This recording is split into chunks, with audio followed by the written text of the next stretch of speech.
Welcome back. Today, we're diving into a pivotal moment in World War II history: Japan's surrender in 1945 and the subsequent Allied occupation of the country. Picture yourself in the midst of a global conflict that has ravaged nations and reshaped the course of history. As the war draws to a close, the focus shifts to Japan, a nation grappling with the aftermath of defeat and the challenges of rebuilding. In the final months of World War II, Japan found itself facing mounting pressure from Allied forces. The devastating bombings of Hiroshima and Nagasaki in August 1945 forced Japan to confront the harsh reality of its military defeat.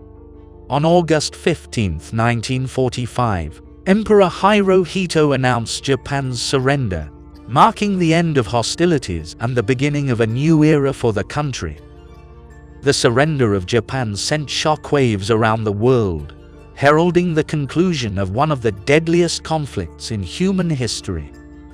For Japan, it was a moment of reckoning, a stark acknowledgement of the devastation wrought by war and the need to chart a path towards reconciliation and renewal. But as the dust settled on the battlefield, another chapter of Japan's history was about to unfold: the Allied occupation. The surrender of Japan not only signified the end of World War II, but also marked the beginning of a profound transformation for the nation. With its cities reduced to rubble and its population reeling from the horrors of war, Japan faced the daunting task of rebuilding amidst the rubble of destruction. The Allied occupation, led primarily by the United States, aimed to oversee Japan's transition from a militaristic regime to a democratic society and ensure that the country would never again pose a threat to global peace and security. Under the terms of the surrender, Japan was forced to disarm its military, dismantle its war industries, and undergo sweeping social and political reforms. The once mighty empire was now reduced to a defeated nation, humbled by defeat and stripped of its imperial ambitions.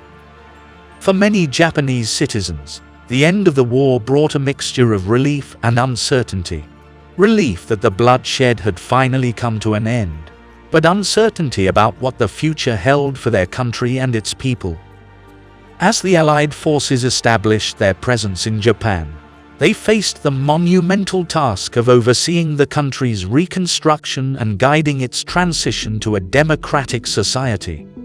Key figures such as General Douglas MacArthur played a central role in shaping Japan's post-war trajectory, implementing far-reaching reforms aimed at democratizing Japanese society, promoting economic recovery, and fostering reconciliation with the international community. The Allied occupation of Japan was not without its challenges and controversies. While some welcomed the reforms and embraced Japan's new role as a peaceful member of the global community, others resisted the imposition of Western values and viewed the occupation as an affront to Japan's sovereignty and cultural identity. The occupation era witnessed protests, strikes, and political unrest as Japanese citizens grappled with the complexities of rebuilding their nation amidst the shadow of defeat. Despite the challenges, the Allied occupation ultimately laid the foundation for Japan's remarkable post-war resurgence. Through determination, innovation, and hard work, Japan emerged from the ashes of war to become one of the world's leading economic powers. The lessons learned from the occupation era of humility, resilience, and the importance of international cooperation continue to shape Japan's identity and influence its relations with the global community to this day. The surrender of Japan had far-reaching implications, not only for the nation itself, but also for the broader geopolitical landscape of East Asia and the world. With the war officially over, the Allied powers, led by the United States, faced the daunting task of occupying and demilitarizing Japan while overseeing the transition to a new political order.